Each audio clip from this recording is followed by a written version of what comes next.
Carbohydrate loading has been around for a long time. It has traditionally been used by endurance athletes to increase muscle glycogen stores, which has been shown to delay muscular fatigue and enhance performance during prolonged exercise. When bodybuilders discovered that increasing muscle glycogen stores can lead to bigger and fuller looking muscles, this practice caught on in the bodybuilding world and is now commonly used as a peaking strategy in the week before a contest. Under normal circumstances, the average person stores about 7 to 8 grams of glycogen per kilogram of body weight. With carbohydrate loading, this can be increased to almost double. Considering the average 70 kilogram person normally stores around 500 grams of glycogen, with carbohydrate loading, they can store up to 1,000 grams of glycogen. In addition, every gram of glycogen is stored with about 3 grams of water. That means an extra 500 grams of glycogen will be stored with about 1,500 grams of water. That equates to about 2 kilograms of body weight in total. For larger individuals who can store more glycogen, it would be even more. Considering that an advanced bodybuilder who is near the ceiling of their genetic potential struggles to gain 1 kilogram of muscular weight per year, you can see why this strategy is so lucrative. You have to give credit to the bodybuilders for coming up with innovative strategies to look their best on competition day. However, there are several places where this strategy falls short. First, traditional carbohydrate loading protocols employ a depletion phase, as we described in the last lesson. As we mentioned, this can send an already highly depleted bodybuilder into a very catabolic state. Numerous case studies of both male and female natural physique competitors have documented that comp prep is associated with hormonal dysregulation and loss of lean mass. From our experience, this is particularly exacerbated during the depletion phase of the peak week, when competitors are already in such a depleted and catabolic state. Assisted competitors can usually get away with it because of all the drugs they take, which helps prevent lean muscle loss. However, even with the subsequent carb load, natural competitors are lucky to break even at best. We have seen competitors lose so much lean mass and strength in that final week during the depletion phase that has taken them weeks to restore. Fortunately, more recent studies have shown that a glycogen depletion phase is not necessary to maximally saturate muscle glycogen stores. Glycogen storage is regulated by the glycogen synthase enzyme. The theory behind depleting glycogen stores before carbohydrate loading is that it increases activity of the glycogen synthase enzyme, hence increasing the capacity to store glycogen. However, that is only partly true. The glycogen synthase enzyme exists in two forms: the less active form, which is controlled by glucose availability, and the more active form, which is inversely proportional to muscle glycogen. Following glycogen depletion, there is a rapid initial resynthesis of glycogen because the more active form of the glycogen synthase enzyme is elevated. However, once glycogen levels return to normal, the enzyme activity also returns to normal. Therefore, whether you start at baseline or you deplete first, it really doesn't matter because the enzyme activity will be the same once you return to baseline. Glycogen depletion increases the rate, not the magnitude, of glycogen resynthesis. Think of it like a sponge. An empty sponge will soak up water faster than a full sponge, but once it fills up, it will be the same. Maximal glycogen storage appears to be influenced by total glucose availability, which controls the less active form of glycogen synthase. Under normal conditions, glycogen stores can be saturated in 24 hours by consuming 10 grams of carbohydrate per kilogram of body weight.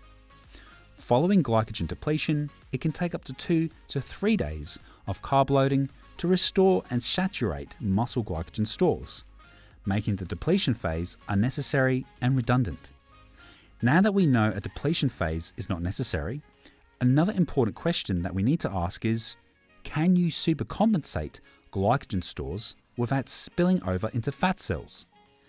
In a perfect world, all those extra carbs would go straight into our muscle cells. But unfortunately, that is not how things work in the real world. When we consume carbohydrates in excess of our energy requirements, although a large portion will be stored as muscle glycogen, a large portion will also be converted to fat. This is called de novo lipogenesis. Technically translated, that means the formation of new fat.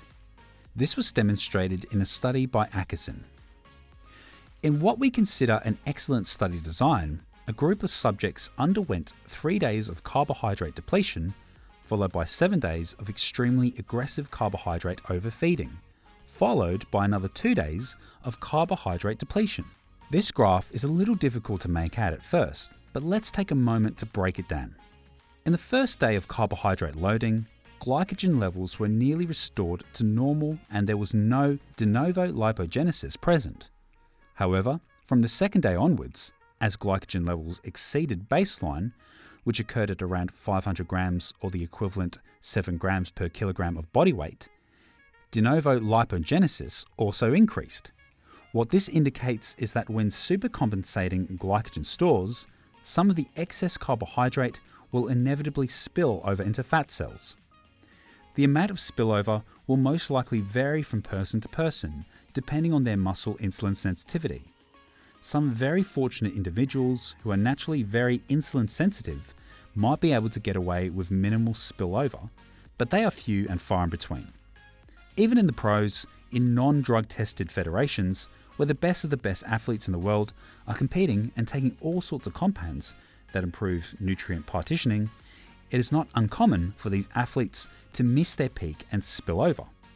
In addition to glucose spilling over into the fat cells, the hyperinsulinemia induced by carbohydrate loading can increase fluid retention. Increases in plasma insulin, even within the physiological range, stimulate sodium reabsorption by the kidneys. Sodium is the main extracellular ion which causes extracellular fluid retention. So, even if glucose does not spill over into fat cells, aggressive carbohydrate loading can make you retain fluid and leave you looking like a bloated fish. The trade-off is just not worth it. 9 out of 10 times, a tight, dry and conditioned competitor will beat out a big, bloated and puffy competitor. It is not worth sacrificing condition for a little extra size. As we mentioned, even the pros can miss their peak and spill over by overcarbing, despite taking all sorts of drugs and diuretics. As a result, some of the top coaches and bodybuilders in the world, such as Milos Sarcev, have recommended a modified carb loading protocol which includes a low-carb dry-out day after the carb load. The purpose of the dry-out day is to rectify any spillover from the carb load. This is based on the theory that supercompensated glycogen stores will persist for days following a carb load, while a day of low carbohydrate eating will promote a natural diuretic effect. This day is often accompanied by a fat load to replenish intramuscular triglycerides, which can also contribute to muscle volume. Here's a version of the modified carb loading protocol. While in theory, this modified protocol seems to overcome the limitations of traditional carb loading, it is not without its flaws, because it is based on misinterpretation of the scientific literature. Indeed, there is evidence to suggest that supercompensated glycogen stores will persist for days following carbohydrate loading.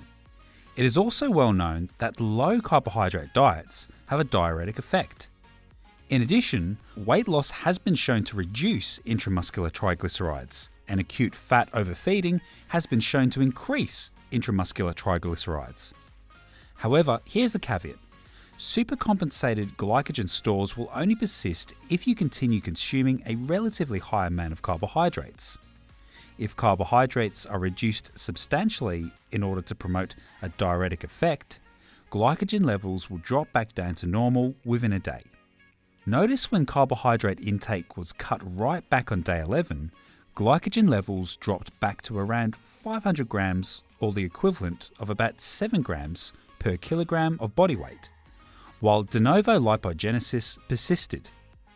That means you would be no better off than just doing a moderate carb load, which puts you at a much lesser risk of spilling over. De novo lipogenesis, or lipid synthesis, still persisted on day 11, even with minimal dietary fat and carbohydrate intake.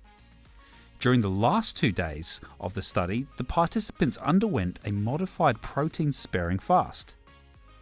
If dietary fat was added to the protocol, the lipid synthesis would have been even higher.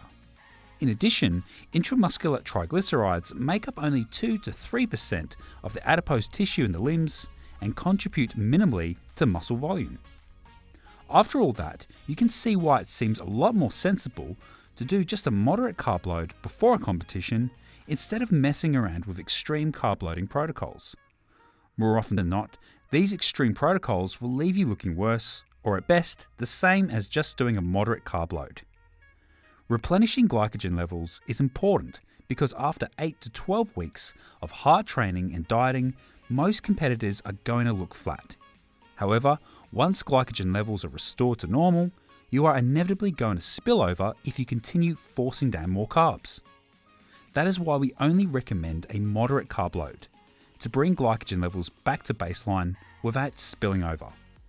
Typically, we prefer to front load carbs earlier in the week, Monday to Wednesday, so in case there is any spillover, you have a little extra time to rectify. In terms of the amount of carbohydrates, we typically recommend 4 to 7 grams per kilogram for 3 days. The amount will vary depending on an individual's carb intake and training volume leading into the show. A typical resistance training workout only depletes about 25 to 30% of muscle glycogen. This can be replenished by consuming approximately 3 grams of carbohydrate per kilogram of body weight. For most competitors, loading up on 4 to 5 grams of carbs per kilogram is plenty unless they have been following a very low carbohydrate diet. During the carb load, we generally recommend keeping calories around maintenance or slightly above. After the first 3 days, we recommend tapering carbohydrate intake to 3 to 4 grams per day and dropping calories 15 to 20% below maintenance. This should help rectify any small spillover that may have occurred. With some competitors, we have been able to continue loading them all the way through Monday to Friday without any spillover at all. Being able to assess a client's skin folds on a daily basis here is super helpful for knowing when to pull back. We will go through a case study detailing how to set up a carb load in one of the later lessons of this module.